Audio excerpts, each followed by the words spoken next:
10 ఏళ్ల పాలనలో రైతుల కోసం ఏం మేలు చేశారని ఈ రోజు వరి ధాన్యం విషయమై ధర్నాలు చేస్తున్నారని ఎమ్మెల్సీ మహేష్ కుమార్ గౌడ్ అన్నారు. వారికి అసలు సిగ్గుశరం లేదని, రైతుల సంక్షేమాన్ని విస్మరించి నేడు ఆందోళనలు చేయడం హాస్యాస్పదమని ఆయన అన్నారు. కేసీఆర్ ప్రభుత్వంలో ఖమ్మం మిర్చి రైతులకు వేడీలు వేసి కొట్టుకుంటూ తీసుకువెళ్లిన విషయం మరిచారా అని ఆయన నిలదీశారు.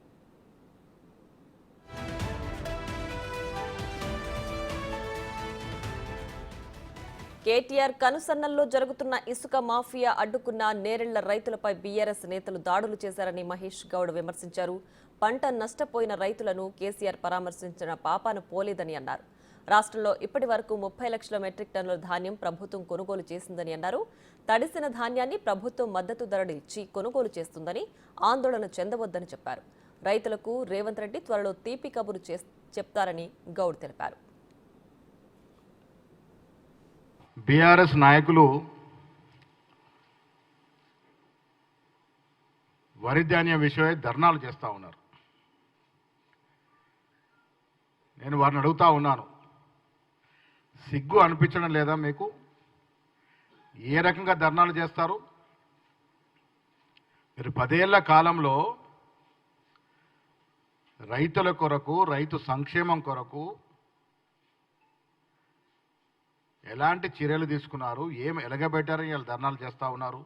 ఆనాడు సిరిసిల్లలో ఇసుక మాఫియా, కేటీఆర్ కనుసన్నులో నడిచిన ఇసుక మాఫియా ఇసుకనంతా దోడేస్తూ మాకు నీళ్ళు లేకుండా చేస్తూ ఉన్నారని చెప్పినప్పుడు ఇసుక లారీలతో కొట్టి చంపడమే కాకుండా ఆనాడు తెలంగాణ ఇవ్వడంలో ప్రముఖ పాత్ర వహించిన మీరా కుమార్ గారు సందర్శనకు వస్తే నిర్బంధం వహించి మమ్మల్ని అందరూ అరెస్ట్ చేసినట్టు సంఘటన ఈ రాష్ట్ర రైతాంగం మర్చిపోలేదు.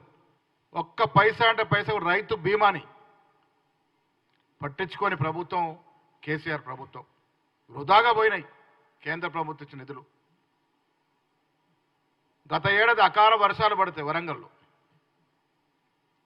ఎకరాకు 10,000 ఇస్తారని బాటంగా ప్రకటించినారు. నయా పైసా ఇవ్వలేదు.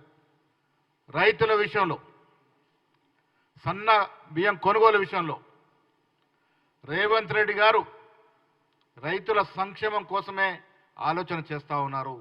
అతి త్వరలో రైతులకి వారు తీపి కబురిస్తారు. దీంట్లో ఏం సంశయం లేదు.